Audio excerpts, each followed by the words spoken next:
Здрасте, дорогие друзья. Меня зовут Матвей Гонопольский. Начинается моя традиционная передача, которая называется «В рабочий полдень». Собирайтесь, пожалуйста, все будет на месте. Я всегда поражаюсь. Знаете, так интересно. Перед тем, как я начал передачу, было... Сейчас я отрегулирую, потому что я подключил компьютер. Было там 350 человек, потом вдруг стало 220. Куда-то побежали, но сейчас, наверное, соберутся. Ну что, давайте здороваться. Сегодня много информации, как всегда. Сегодня у меня самолет был в 8 утра. Пришлось, естественно, в 6 выехать из дома. Чуть ли не опоздали, потому что аэропорт далеко. Но опять не ехала, ничего, никуда. В общем, короче говоря, спасибо Кате, которая сообразила, как на перекладных, ну, в общем, вот такое. Парашютист на пенсии, Коцюбинская, Израиль аж ждет, Киев приветствует, привет из Киева, добрый день, Ростов-на-Дону ждет эфира. Татьяна Березняки, Киев встречает Матвея Юрьевича, доброго дня всем в чате. Привет из Запорожья, Киев приветствует. Киев снова, Финляндия, Кишинев в ожидании.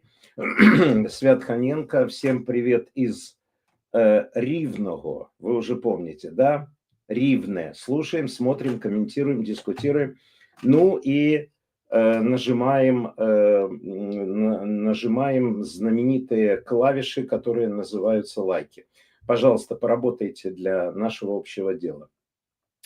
Гуальдо Тадино. Боже, где это? Ну, Испания, наверное, Гуальдо, что-то такое.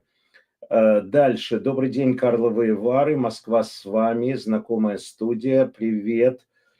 Поленсия тут. Мои приветствия. Добрый день из Германии, Любек. Вимер, привет. Вимер, я тебе потом позвоню, Хохму расскажу. Сейчас вы ничего не поймете. Значит, я открыл коробку. Извините, это вот считайте, что вас нет. Я открыл коробку, вынул его, и оказалось, что это просто роутер, очень хороший. Просто роутер без вставления туда сим-карты. Они написали, что сим-карта есть. Но роутер очень хороший, поэтому я его себе оставляю. Но проблема приобрести то, что мне нужно, она остается. И я потом буду с тобой связываться по этому поводу. Андрюша Вимер помогает мне, он же прекрасно знает немецкий язык, он помогает мне, если мне что-то нужно приобрести, он там звонит, выясняет и так далее. Спасибо ему большое. Привет, Нежин. Добрый вечер, Днепр. Добрый вечер, Матвей. С прибытием, Тирасполь. Татьяна, Киев. Привет из Днепра, Ужгород. Вот, Наталья Бородина. Вітання з маленького села Микуличі на Київщині. Я думаю, вы поняли. Микуличи. Я люблю такие названия. Трапеция. И я тайно догадаюсь откуда. Снова Тирасполь. Ух ты. Привет из Парижа, я за Украину. А кто не за Украину? Только вот эти вот звери. Гутен так из дождливого Людвигсбурга, Германия. Привет из Вены. Ну вот и дома. Хорошо. Значит, я понимаю, почему мы вот сейчас, например, не набираем 1000 человек, но они сейчас появятся. Просто люди немножко, знаете, вот это вот, ну такая, как вам сказать, замедленность немного. Будет дневной эфир, не будет дневной эфир и так далее. Сейчас все устаканится, поэтому аудитория будет. Ну и спасибо вам, я хочу сказать всем, кто сейчас здесь, за то, что вы помогали мне самым замечательным образом. Вот эти вот все перелеты и так далее. Вы знаете, там и внеплановые эфиры. Сейчас я попробую сделать баланс. Вот так вот. Пусть будет даже еще немножко. Вот. Значит, вот, Гуальда Тадина. Это Умбрия, Италия. Кстати, пишет автор, мой сын тоже в Лондоне, работает шефом в ресторане. В следующем году зайдите на обед. А чего в следующем году? А что раньше не сказали, я бы зашел? Что за безобразие? Был в Лондоне на шару покушать, все дорого, зашел бы к нему, сказал бы, я твоего отца знаю, который вот в Гуальдо-Тадино. Он бы сказал, давай я тебе борща, ну или борща, или что там, фиш and чипс и так далее. Я всех вас знаю очень хорошо. Вы такие, понимаете? Да, да, любим, любим, а как Гонопольского на обед пригласите, ничего не делаете. Еще дальше. Привет из Харькова. В Вильнюсе уже ночь, солнце садится 16 часов. Это гениально. Книгу Виталий Галущенко. Дорогой Виталий Галущенко, вы получили книгу. Дорогой Виталий Галущенко, я еще раз прошу прощения. Это был очень тяжелый период. Вам миллион раз показалось, что я вас кинул. Не кинул. Я обещал, что книга придет. Было переселение, было туда, было сюда. Ну, не может человек выдержать все это дело. Понимаете? Надо брать пример из русских. Вот живет в деревне, сына отправил, сына убили, мужа отправила, мужа убили, стала перед микрофоном, поддержала Путина и продолжает нормально работать. Вот это называется стабильность. Понимаете? А не вот это вот все, как принято говорить. Не вот это вот все. Я очень люблю это выражение. Михаил, значит, обов'язково скажу. Обіцянки тятянки, а дурневі радість. Это гениальная абсолютно поговорка украинская. Здесь, ну вот смотрите, обіцянки тятянки, а дурневі радість. Значит, ну это про Трампа, про меня, про всех нас, когда мы не выдерживаем своих обещаний. Значит, дурневі радість, это вы понимаете, да, это дураку радость. А вот обещанки, вы понимаете, что это, вернее, как? Понимаете, это вот тятянки, тут самое главное слово. Ну, это вот как цацки, понимаете, для ребенка. Вот веревочка, и там висят эти игрушечки, да. Вот обіцянки це это, тятянки. То есть, да, это вот перед вами размахивают. А дурный радость только идиот, ну или ребенок. Ребенку простительно, а дураку нет. Київ, Березняки, все окей. Нарешті, так, привет из Харькова, здравствуйте. Так, выпало много снега, снег пошел. Так неожиданно. Даю слово, я с Виноградовки родом, это на Хмельниччине, там не брешуть. Посмотрим. Вот, Елена Май пишет точное слово «погремушки». Так, добрый вечер из заснеженного Вильнюса. Вильнюс, я вам хочу сказать, литовцы, замечательные люди, все прекрасно, поддерживают Украину и так далее. Чего они не могут сделать? Они ни черта не могут сделать со своей погодой. Самая ужасная погода в мире – это в Литве. Я не буду пояснять. Сейчас начнется. Ой, вы не знаете, какой у нас прекрасный период и так далее. Охренеть от литовской погоды. Охренеть. Ну, понимаете, вот невозможно. Летом холодно идет, я не знаю, как зимой, но зимой тоже какая-то холодина несусветная и так далее. В общем, как-то что-то не удалось, понимаете? А все из-за литовцев, из-за того, что они вышли из состава Советского Союза.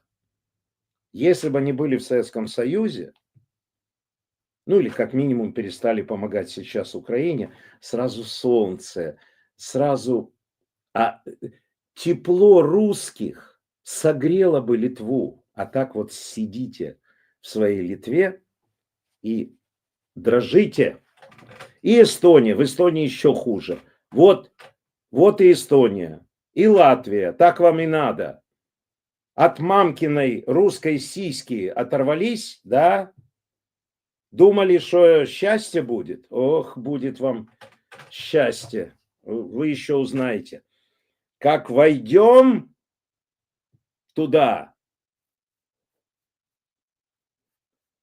нашей грозной армией, второй в мире. Сразу на колени станете. Я вас всех знаю. Замечательно пишет Анна Маркс. Так где сейчас хорошо? Ну Аня, я же про погоду. Так, значит, смотрите, теперь давайте вот что сделаем. Действительно, новостей много. И я вам что-то сейчас быстро скажу.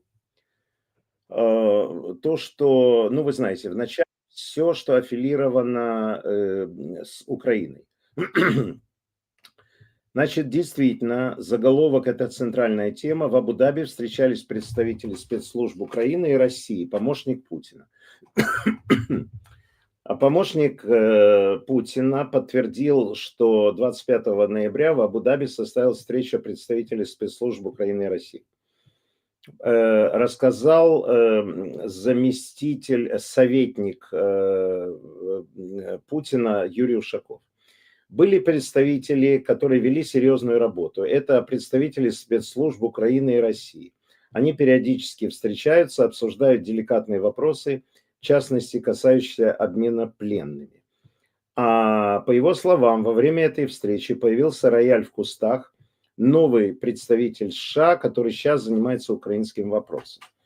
Он там тоже появился, имел встречу, как я понимаю, с украинскими представителями. Это было, наверное, заранее оговорено. И также встречался с нашими представителями неожиданно. Ушаков рассказал, что на встрече спецслужб Украины и России со стороны России делегации были представители соответствующих служб, которые занимаются практическими вопросами, очень сложными, деликатными и так далее.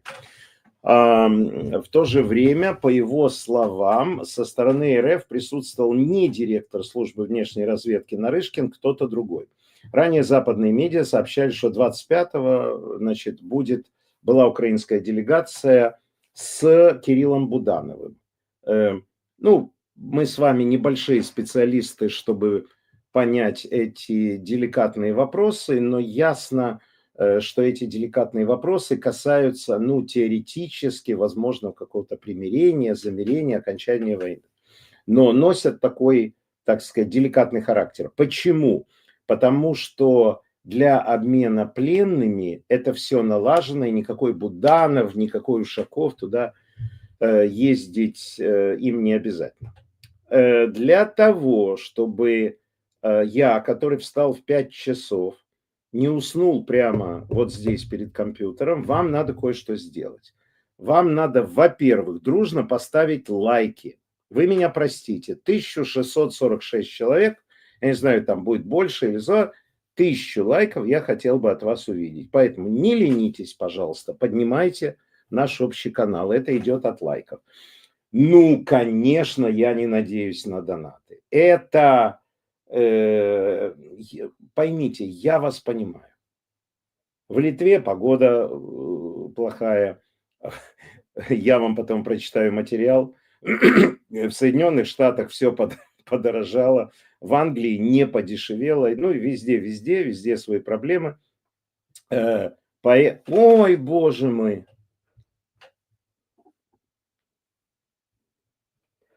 Так, Вася, вообще-то,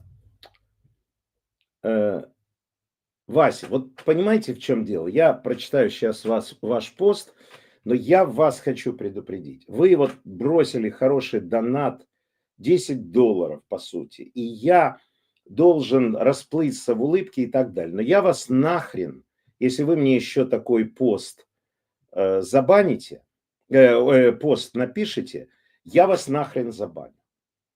И я вам сейчас объясню, почему. Понимаете, вам Свят Ханенко неоднократно писал, что вы ходите по тонкому льду. Но поверьте мне, лед этот трещит.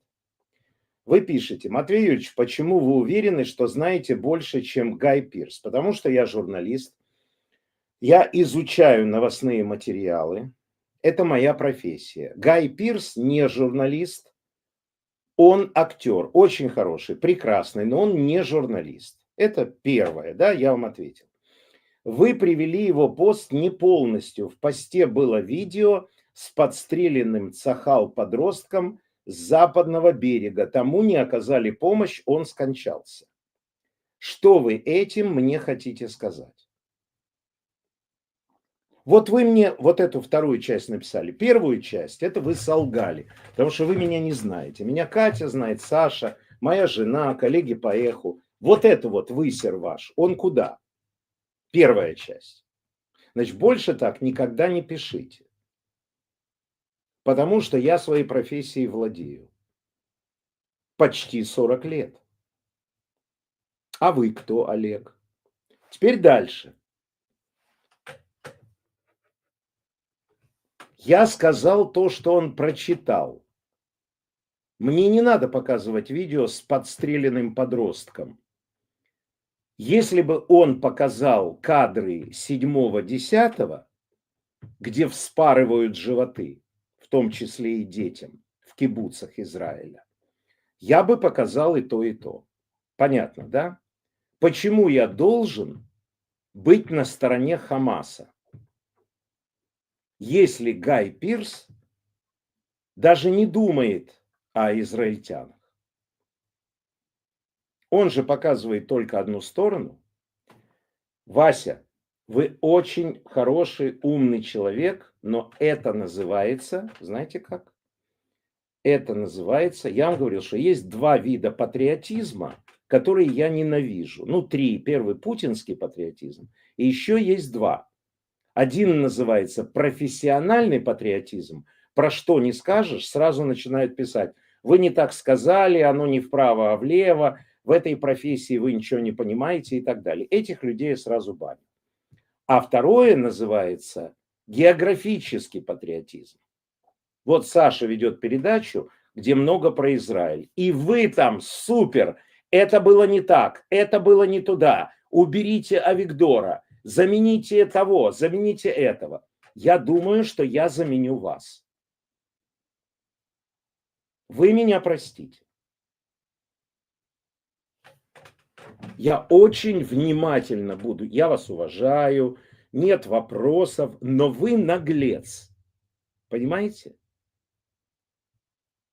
Вы мне не нравитесь, вот как говорит Трамп. Потому что вы наглый. Матвеевич, почему вы уверены, что знаете больше? Вам бумагу принести от кого-то, что я знаю больше? От Венедиктова? В последний раз. Вы мне надоели. Вася.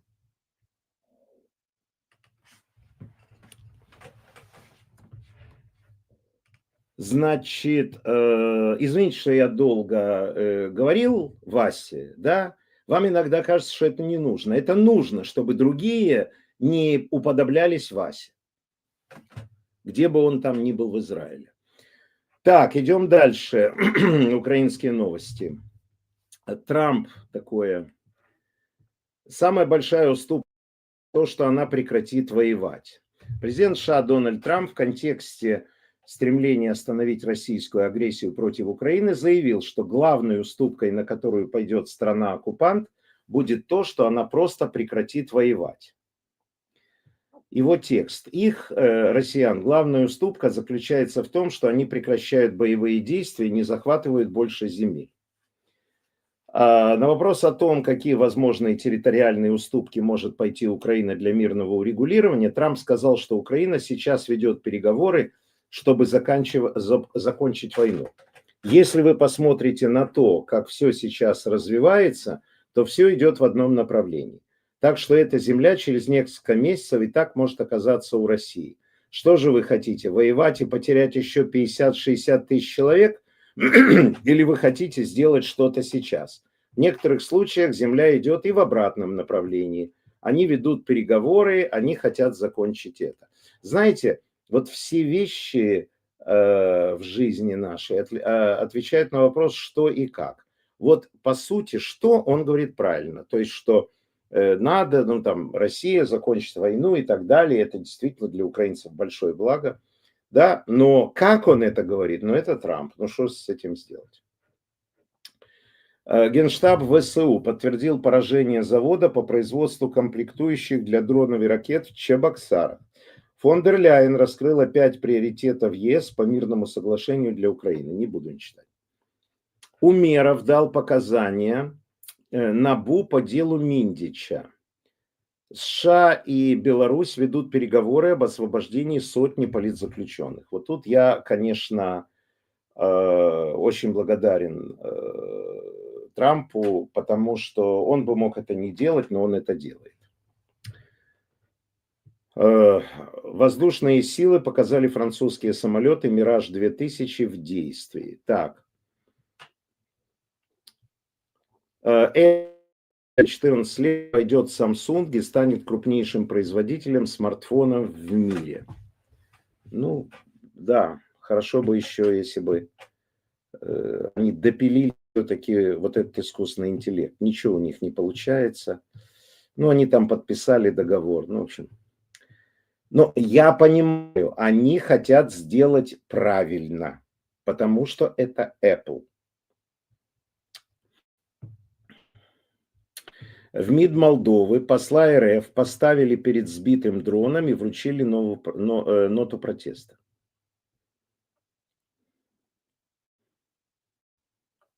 Киев отреагировал на требование Орбана остановить помощь Евросоюза Украине. Ну, понятно, как прореагировали. Послали его нахер, да и все. В Нидерландах отменили концерт пианистки Леонской, которая после 22 года выступала в Москве. В Украине приостановили деятельность более сотни продавцов автомобилей. Я не знаю почему, не хочу, не время. Федоров, НАТО и Украина запускают совместную программу военных разработок на 10 миллионов евро. Uber запускает полностью беспилотные такси в Абу-Даби совместно с китайской WeRide.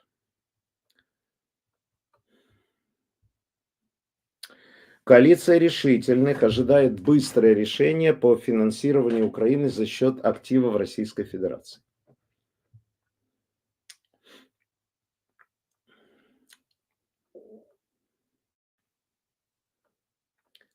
Мерц, Путин должен осознать, что у него нет шанса выиграть войну в Украине. Ну да. Для поездов Киев-Хелп и Киев-Перемышль изменится режим прохождения границы. Я объясню, это касается украинцев.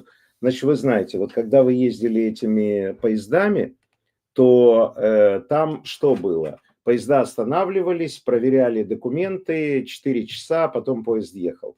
Они сделали сейчас новую систему, они садятся в поезд, поезд продолжает ехать, и они проверяют документы при едущем поезде. Ну, слава богу, что они это сделали. Так, что вы еще здесь пишете? Так. Вася реагирует только на израильский контент. Что за Вася такой интересный? Анна, он живет в Израиле, наверное, поэтому он реагирует. Ну, Хамас, Западный берег. Вот видите, это не Хамас, это Западный берег, пишет Вася. Вася, давайте договоримся. Вы пару передач ничего не будете писать, и я вам категорически запрещаю слать мне донаты. Мне от вас донатов не надо. Вот лайки, если хотите, можете ставить, но донаты я от вас не принимаю.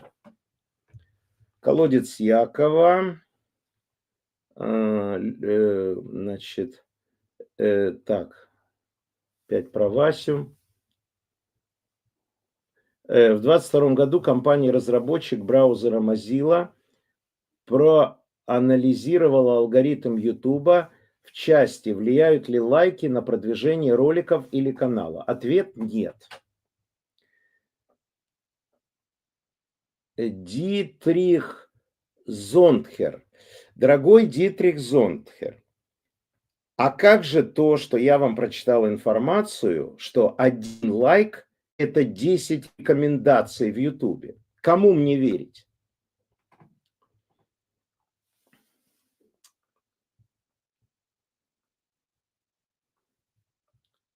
Спокойствие. Да, я спокоен. Просто не надо меня покупать, и все вы понимаете. Вот у меня есть вопрос в пустоту. Почему Украина не заключает с Белоруссией? Извините, я просто Саше скажу. Саша, папа работает, у меня эфир.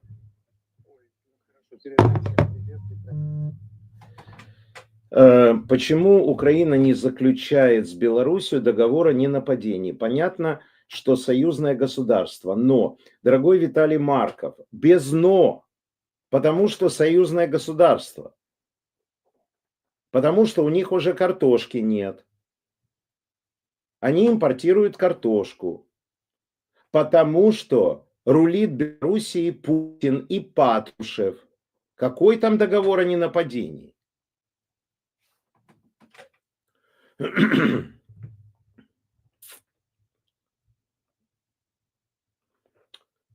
Так.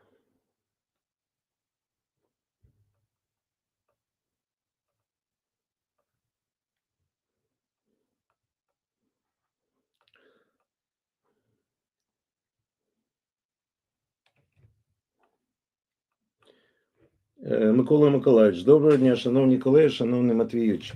У мене на роботі у Варшаві також такий розумник задав питання щодо викрадених дітей в Україні і проданих їх на органи. Що такому відповісти? Поляк. Послать.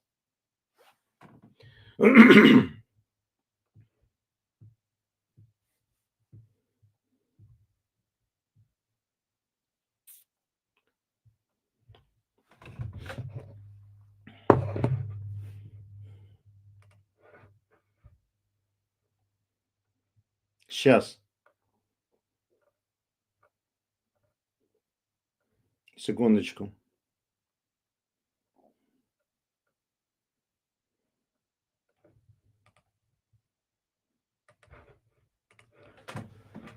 Так, вот понимаете, вы сегодня как-то заболели, и я не знаю, что с этим делать.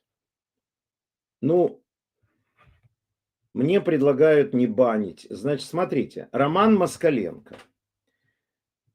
Нет, в поезде Киев-Пшемышль более года таможня проходит на ходу от Львова до границы. Езжу в отпуск этим поездом с сентября 2024 года. Хорошо. Читаю.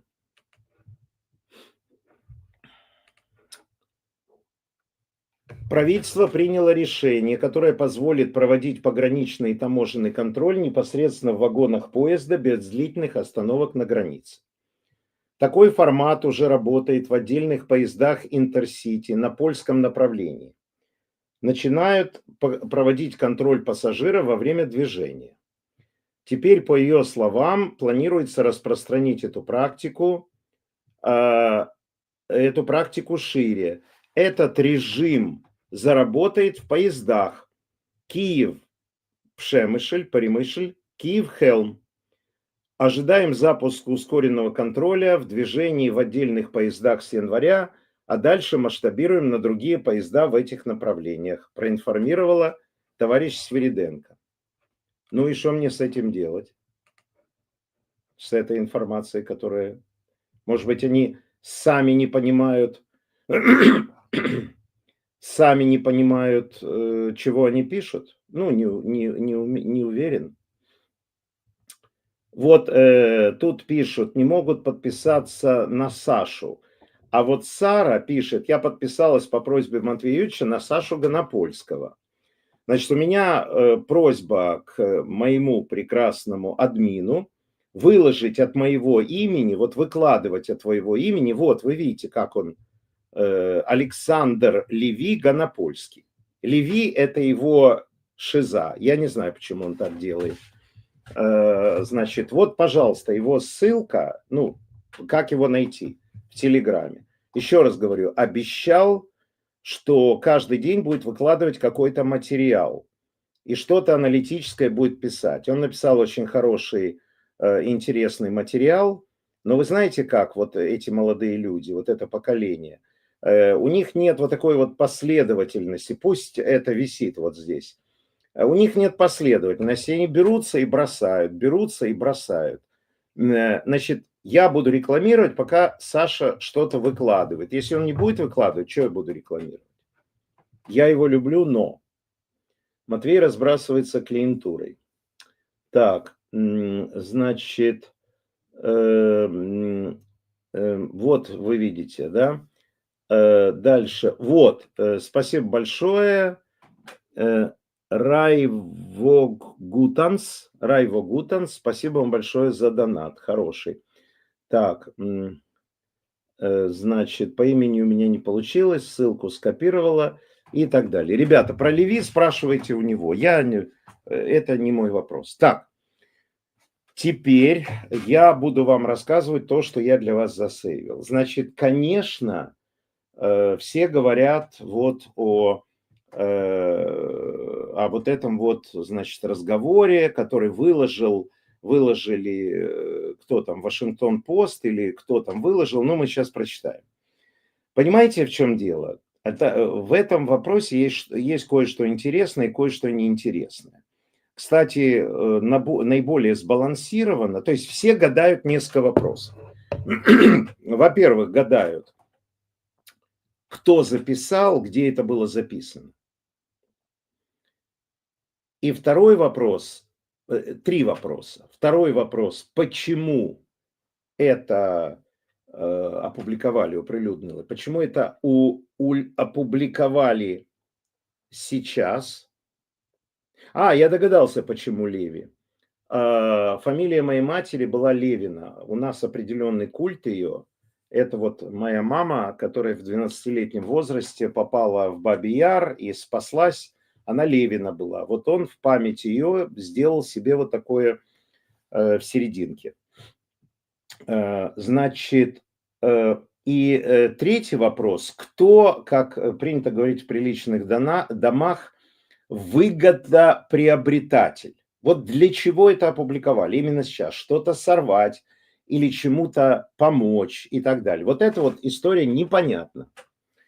Но мы к ней будем подходить постепенно. Значит, Катерина Лисунова, она раньше работала на прямом канале, потом она работала на «Голосе Америки», она находится в Вашингтоне, прекрасная девушка, великолепно знает иврит, вообще у нее невероятная тяга к языкам, она их выучивает за 5 минут, прекрасно говорит на иврите, прекрасно говорит на английском. Вот что она пишет. Я перевожу с украинского языка. Это знаете, что она пишет? Она пишет не вот об этом разговоре, мы к нему подойдем, а вообще о документе. Вот документ, вот этот вот, мирный план, да? Перевожу просто так. Пока что это все выглядит довольно странно. Нет, давайте я, знаете, чуть-чуть опущу. Вот так. Нет единого оригинального документа по поводу европейской контрпредложения мирного плана. Есть версия из Телеграф, которая считается лучшей, версия из Reuters, которая больше похожа на катастрофу, статья в Вашингтон-Пост, которая уже взбесила россиян, что в определенном смысле не так уже и плохо. Я выкладываю все скриншоты, скриншоты по-английски. В общем, вот вы понимаете, она отмечает этот вопрос. Значит, Матвиенко. Вы знаете, я про эту валютную проститутку читал вам на протяжении нескольких дней ее высеры. Она еще, значит, сказала, да? Это публикует Олег Кашин. Россияне и украинцы когда-нибудь помирятся, однако на это могут уйти десятилетия, сказала Матвиенко. Она абсолютно права, не завтра, да? Тут это еще не все, что она сказала. Я уверена в том, что это обязательно произойдет. Безусловно, будет примирение, сказала она. Это тоже правда. Правда, абсолютно. Когда-то через какое-то даже необозримое будущее украинцы и россияне помирятся, да. Но есть нюанс.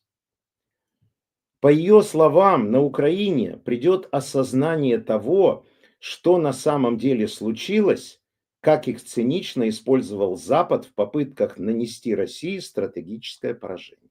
Вот что пишет эта старая блядь. Но это произойдет не завтра, не скоро, могут потребоваться десятилетия. Да, они потребуются. Во всяком случае, украинцы и россияне найдут друг другу движение, когда вы все сдохнете, Валентина Матвиенко. Потому что вы такое накрутили, что теперь очень долго россиянам и украинцам надо искать друг другу дорогу к миру и дружбе, даже к торговле. Вот когда твои, Валька, полстакана, кости истлеют, тогда проверят, что вы все сдохли. И тогда будут постепенно, очень осторожно налаживать отношения. Если получится. Но может и не получиться. Почему я должен стесняться говорить, кто эта лярва такая? Вот она вот все это пишет. Вы думаете, она не знает, что про нее говорят? Знает. Но она на работе. Пишет Аббас Галямов. На данном этапе бесполезно искать организатора утечки. То есть разговор идет уже, подписывайтесь, пожалуйста, на Сашу. Вас 2579 человек. Я вас как отец прошу, чтобы вы на него подписались. Можете не читать. Но он, когда видит, он, помните, сказал, боже мой, за первый день подписалось 100 человек. У него тогда будет охота сидеть, писать что-то. Давайте вырастим из него нормального журналиста. А если так, да ладно, помните, как вы мне помогли с чем это там, с ТикТоком, да, или что я там начинал? Вы 10 тысяч набрали за 5 минут. Другое дело, что ТикТок не пошел навстречу. И как мы ему не писали, как Катя на прекрасном английском с ними не ругалась, как она не писала начальству, а ее письма, по всей видимости, выкидывали и так далее. Нам так и не позволили вести программу с компьютера. Я должен был обязательно ставить телефон. Пошли они к чертовой матери. Я понимаю, им нужны игры. Ну хорошо. Какая проблема? Аббас Галямов. На данном этапе бесполезно искать организатора утечки. Захотелось подставить Уиткова, ведь могли и люди, имеющие на него зуб по совершенно другому, не связанному с Украиной поводу. Многим может не нравиться то, что он делает, например, на Ближнем Востоке. Теперь, глядя на то, как все бросились искать виновного в периметре российско-украинских отношений, эти люди, если это они, радостно потирают руки. В их сторону никто даже не смотрит, а дело сделано. Уитков весь в грязи, доверие к нему теперь ноль. В конце концов, это могли сделать игроки, которым вообще плевать на Уитков, а люди, целью которых является Трамп. Ведь скандал бьет по нему тоже. Например, это могут быть имеющие хорошие контакты в спецслужбах, представители, сторонники Демпартии или даже умеренные республиканцы. Я потом, когда прочитаю вам ряд материалов, я вам скажу, что я по этому поводу думаю. Я думаю, я совершенно противоположный. Ничего в этом сливе нет, никому он не повредит, никому ничего и так далее. Более того, вы удивитесь, Витков ничего такого не сделал. Вот если сейчас поставить Виткова и сказать, зачем ты все это говорил, он скажет, идиоты вы. Я совершенно не за Россию. Я рассказывал, как говорить с Трампом. Почему вы считаете, спросит Витков, что я на стороне России? А когда Зеленский поехал к Трампу, вы помните, второй раз, после того, как его Трамп отчитал за отсутствие костюма, ему же Макрон, Мерц, итальянка, британец лично рассказывали, как говорить с Трампом. И он это выучил. И он скажет, вы меня простите, а чем я отличаюсь? То есть мне нельзя, да, чтобы мир был. Вы считаете Трампа дураком? То есть вы считаете, что я объясню Трампу, Путину, как говорить с Трампом, он ему скажет, и у этого поплывет все в глазах. Помните, как в мультиках крутятся вот там такие штуки, и он похерит Украину. Что за идиотство? И я задаю вопрос. Ну, послушайте. Ну, смешно. Он говорил, да, это русский план. Какое имеет значение? Гончаренко абсолютно прав. Какое имеет значение, чей это план? Какое нам с вами это имеет значение? Хорошо, это русский план. Что произошло? Взяли этот план, устроили переговоры в Швейцарии. Туда приехали украинские представители. И нахрен этот план переделали. До такой степени, что сейчас путинские говорят, что не-не-не, нам такой план не нужен. Там ничего нет, то, чего мы хотим. Поэтому я считаю, что эта разводка прежде всего нас. А Ступ, который лично шефствует над Зеленским, каждый день рассказывает ему, как себя вести, какую обувь надеть, как Трампу улыбаться, как попу ему подтирать и так далее. Он что, ради чего делает? Чтобы Зеленский Трампа обманул? Смешно. Ну, такие просто, ну, начинается. Виталий Бондарев. Матвеевич, где можно подписаться на Сашу? Посмотрите на экран. Саша в Телеграме. Александр Левига на польский. Да вот, написано.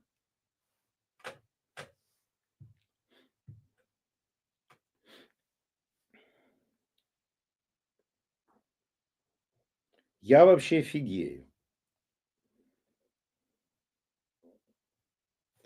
Пишет Александр Морозов.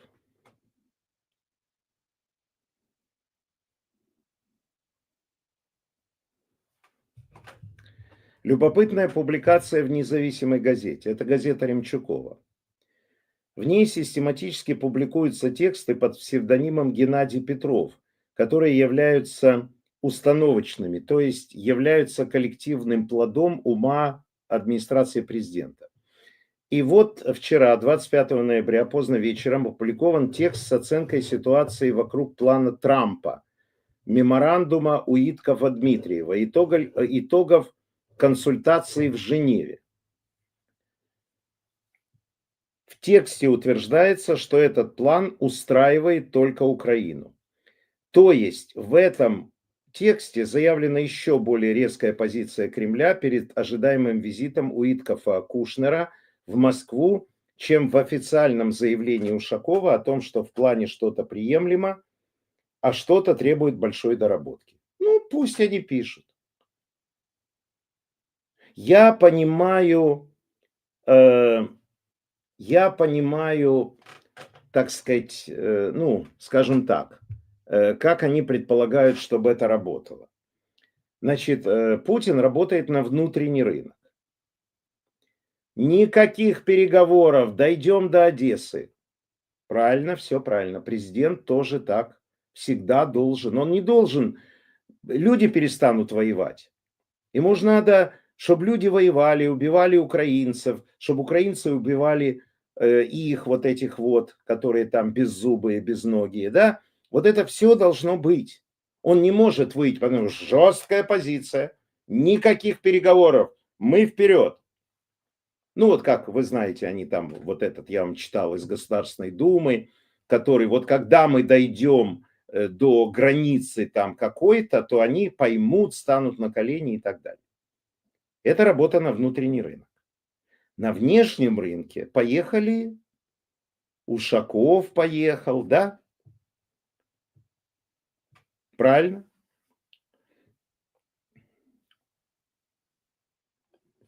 Чему этому удивляться? Я этого человека знал, простите, пожалуйста, еще ушел. Почему я говорю об этом человеке? Потому что люди старшего поколения, люди даже среднего, не говоря же о младшем поколении, они этого человека не знали. Он, я не помню, он, по-моему, вначале работал в Амхате, когда я был студентом.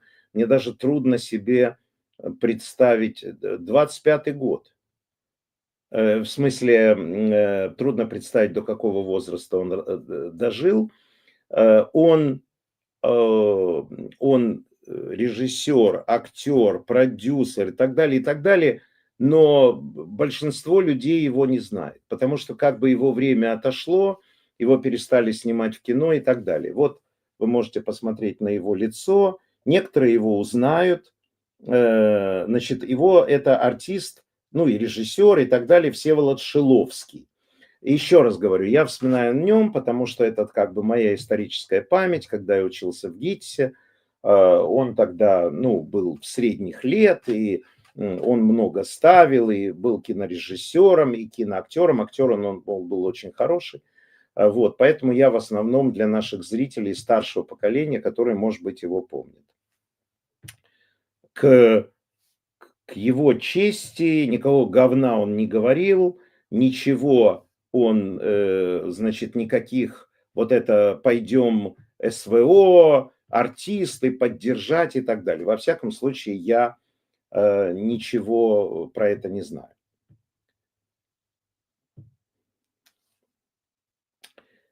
Пишет очень интересный пост Владимир Владимиров. Не знаю, зовут ли его так на самом деле, Владимира Владимирова. Да, он играл в "Интердевочке". Не, он талантливый актер был. Все, ребят, послушайте, идем дальше. Царство ему небесное или стекловатое, я не знаю, он в жизни сделал много хорошего или сделал плохого и так далее, и так далее. Сейчас, тут смешно.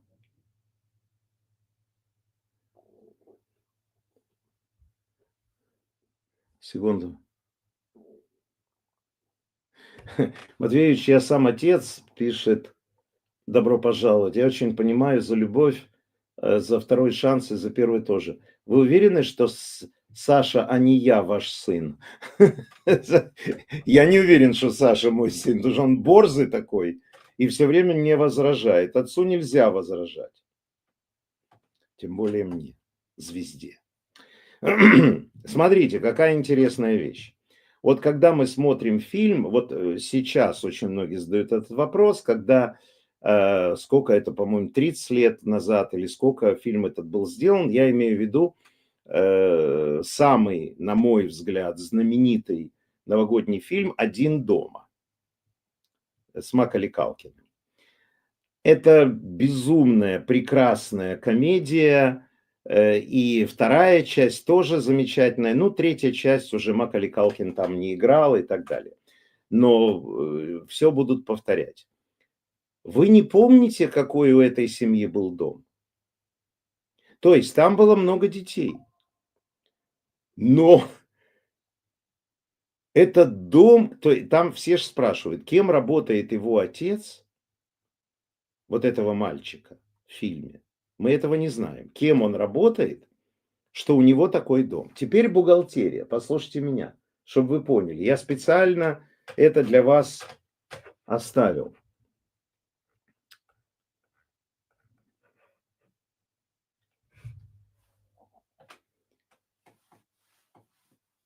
София Котляр пишет.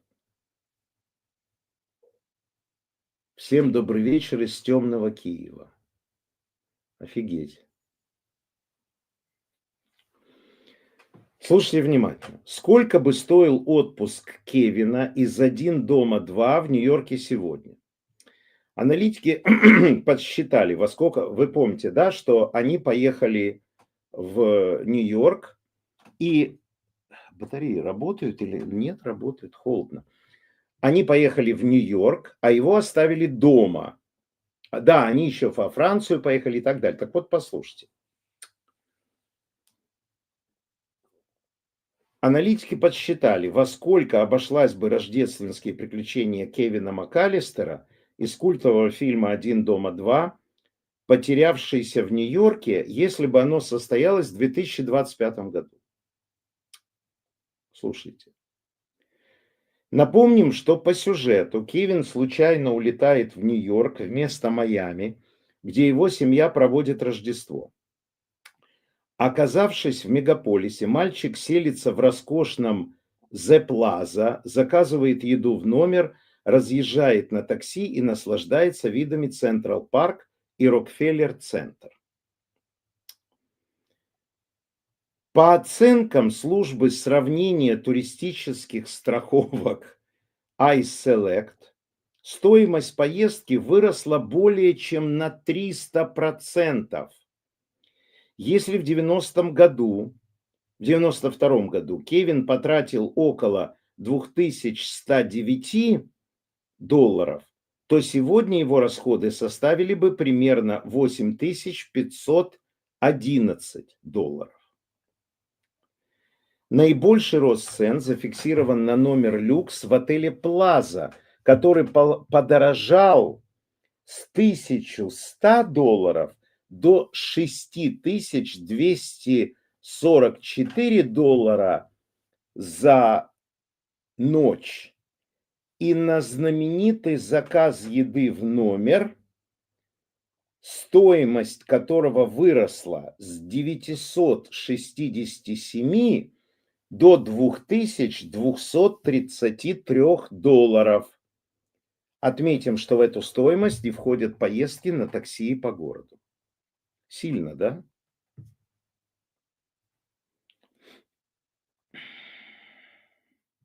Идем дальше.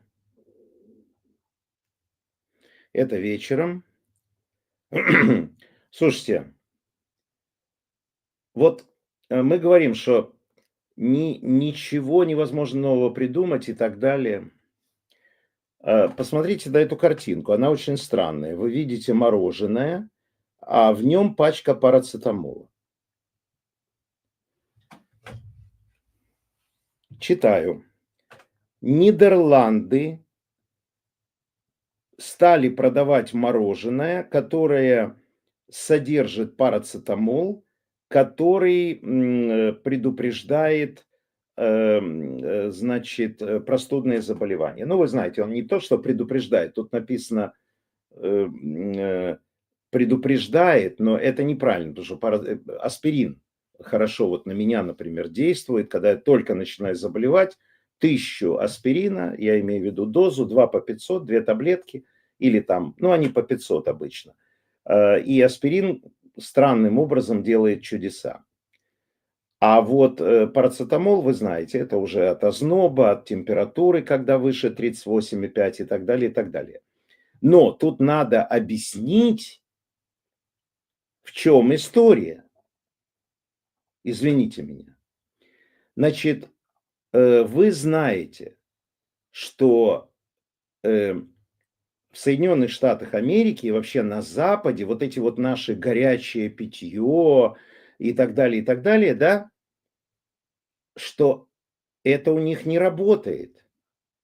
Значит, мы сейчас, когда были в Америке, Катя, Биг Мак, ну такое, да, и мы когда заказывали, вы знаете, сейчас везде стоят вот эти электронно ты заказываешь. Я нажал, значит, напиток Zero Cola, No Ice. Мне дали со льдом. Я говорю, что мне дали со льдом? Она говорит, а у вас написано без льда? Ой, извините. Ну, Катя, вы знаете, надо встрять в любой разговор. А что такое, что такое, что такое? Выясняется, что, ну, Катя это говорила мне, она же училась в Америке. Как это холодная Кока-Кола без дополнительного льда? Это как? Как это может получиться iPhone или Илон Маск без Кока-Колы со льдом? Ну и, естественно, у них upside down, у них вверх ногами вот это вот течение. Горячие напитки, да. Ну вот, например, когда мы там заболели, мы купили тарафлю. Ни о каком горячем питье не идет разговор. Там написано высыпать в это самое и комнатной температуры вода. Почему?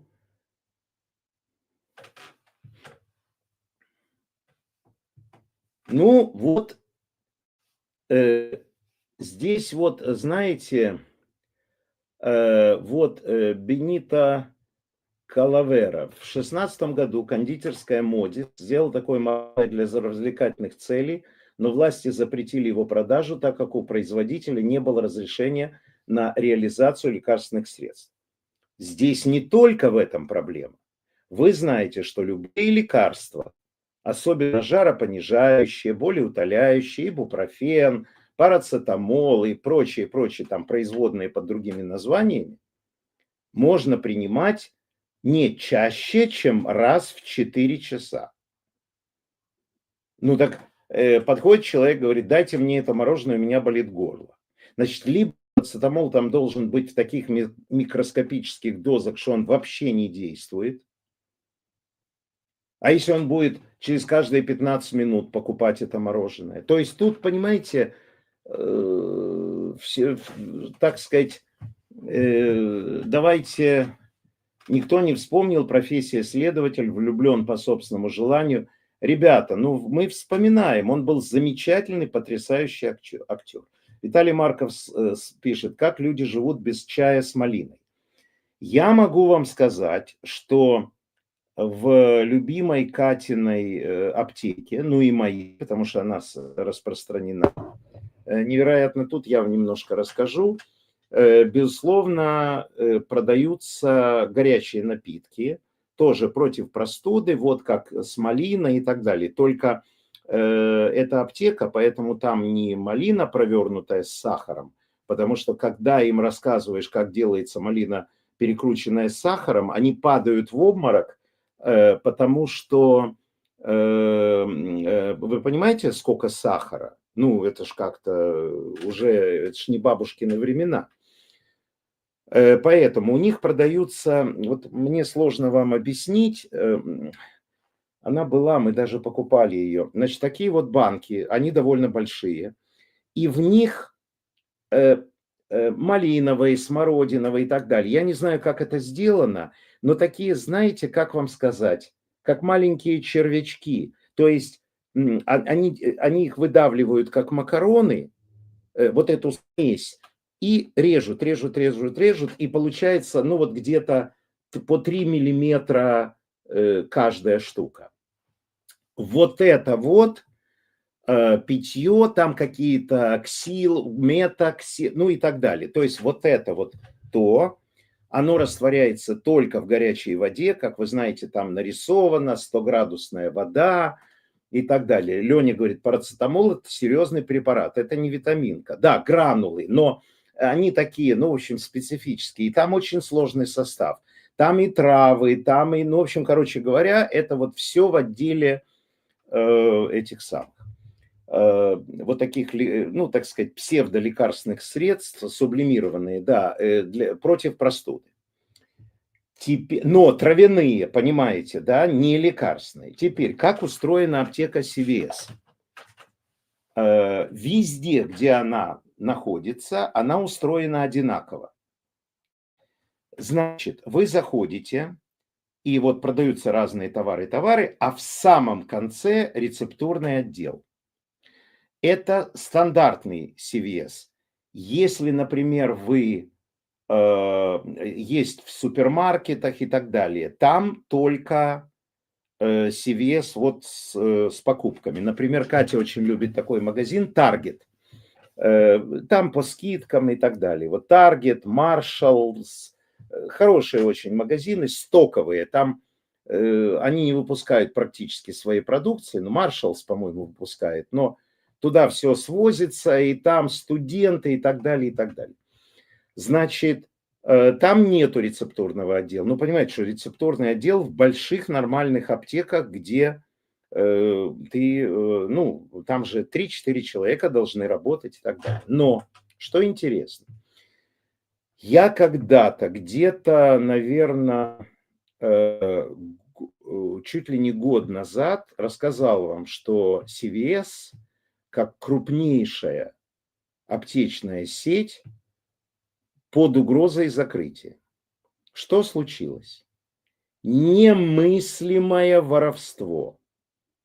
Просто немыслимое. Каждый заходит, кладет себе. В те времена, когда мы там жили, естественно, ничего такого не было. Но особенно вот в больших городах, ну вот представьте себе, например, Таргет, где находится, я не помню, то ли в Таргете, то ли в Маршалсе. Значит, в Гвинее-Бисау, кому не насрать, пишет Сергей Баласанян, сообщили, что в стране происходит госпереворот, президент арестован. Ну, послушайте, никому не насрать. Вы написали новость, огромное вам спасибо. Значит, смотрите, какая интересная история. Вот Маршалл, в нем продается все. Вы ходите с тележкой и все покупаете, чтобы потом пойти на кассу. Да? Ну, там вот, например, витаминки, вот что такое. Вы берете это и кладете в карман.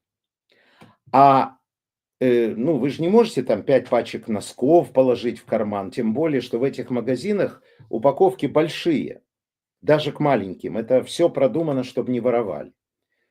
Так вот, там, конечно, налеплены вот эти магнитные штуки, но их снимают, там опытные люди, понимаете, в этом смысле. Делать дома нечего, вот они охотятся. И это стало невероятной угрозой, потому что рецептурные препараты, они не воруют, потому что рецептурные препараты там, где фармацевты, по этим самым, по рецептам. Короче говоря, мы заходим в CVS, наберите, вы увидите вообще, как это сделано. Наберите в Гугле американская аптечная сеть CVS. CVS, в конце S как доллар. Вы увидите, как это сделано. Значит, шкафы закрыты на замок. Ну вот, например, что там? Во-первых, все маленькое. Во-вторых, например, зубные щетки, зубные пасты. То есть то, что малой цены. Почему это так сделано? Вы знаете, есть ограничения. Если ты на $5 украл, то это самое. Там есть грань, после которой тебя грохнут так, что мало не покажется. И там я наблюдал очень смешную картину. Значит, вы понимаете, что там стеллажи, и они уходят далеко вдаль. И чтобы к тебе подошли, ты нажимаешь на кнопку. Там на каждом шкафу или там через 2 шкафа, вот где раздел. Например, против боли, простуды. Кнопка красного цвета. Нажимаешь, пиканье раздается, и отправляется сигнал туда куда-то. А дальше происходит очень смешно. Вот с таким выражением лица появляется тинейджер. Обязательно тинейджер. Какой-то школьник с пачкой. Он на тебя не смотрит. Катя ему говорит, я бы хотела, он так посмотрел на нее. Ничего не говорит. Значит, он берет ключик, у него вот соответствующий, там именно замочки. Открывает и стоит, ждет. Она, Катя, говорит, послушайте, что бы вы посоветовали? Вот, вернее, она не посоветовали, она говорит, вот у вас вот там, знаете, очень, я такие просто даже в Германии не видел. Там есть CVS-ные щетки зубные, обычные щетки, с проложенной резиной и так далее. Ну, в общем, вот такое вот сделано. просто невероятно. Но они дорогие. Под $12 2 щетки. То есть, а мне нужна была, я оставил, да, грань $900. А я оставил щетку, мне нужна была это самое. Она говорит: а вот у вас только такие дорогие, а дешевле нет? Он на нее посмотрел и говорит: я не знаю. Мы потом выяснили, когда мы подошли туда, что они берут с почасовой оплатой школьников, кого угодно. Просто дают им ключи, и они, да-да, тинейджер выполняет работу автомата по выдаче. Но они такие живописные, ну вы понимаете, мальчики там 9-10 класса, как они одеты, какие у них прически. Единственное, им дают фирменный халат, и они в этом халате выглядят как просто такое, знаете, невероятное совершенно. Ну ладно, давайте дальше, а то мы про це. Я люблю о здоровье рассказывать.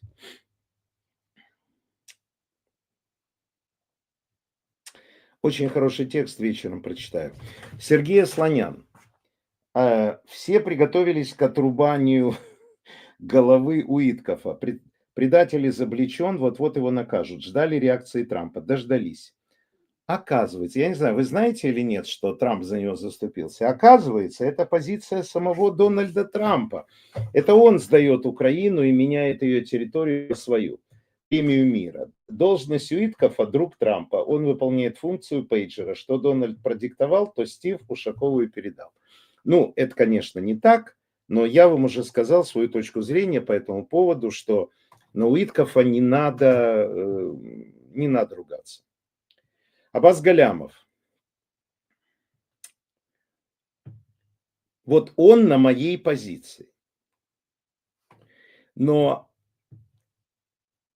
он отмечает некоторые вещи, которые, наверное, все-таки не надо было Уиткофу делать.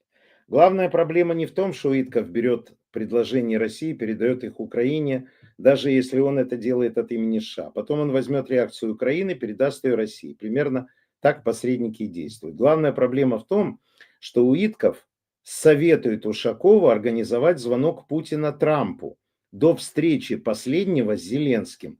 Он явно не против того, чтобы укрепить позиции российского президента в глазах его американского визави в самый ответственный момент. Это позволяет заподозрить Уиткофа в том, что он не нейтрален, что он симпатизирует России. Иначе этот совет зачем? А вот совет польстить Трампу может быть продиктован попыткой поднять настроение боссу и не обязательно свидетельствует о намерении подыграть Путину. Так, обычное халуйство. Честно говоря, вот знаете, я понимаю, что вот Витков, он, ну, так сказать, он, наверное, Путина как не то, что любит, но как бы, ну, не знаю, он ему как-то ближе чем-то, не знаю чем. Я не про шпионаж, не про эти все глупости. Значит, он ближе, чем Зеленский. Ну хорошо, представим себе, что Зеленский такой отвратительный, ужасный, кушает маленьких детей. Весь коррупционер номер один. Ладно. Но чем тебе Путин нравится? Чем? Что он тебе платит? Да ему деньги не нужны, Виткофу. Он миллионер или миллиардер даже, я не знаю, что там с ним. Это очень странно. Вот, ребята, вы пишете, любит за деньги, любит за деньги. Послушайте, так это не работает. У Виткофа, читай Трампа, столько врагов, что, понимаете, вот Эпштейн, вот это вот все, оно же всплывает. Еще бы не прилепили государственную измену.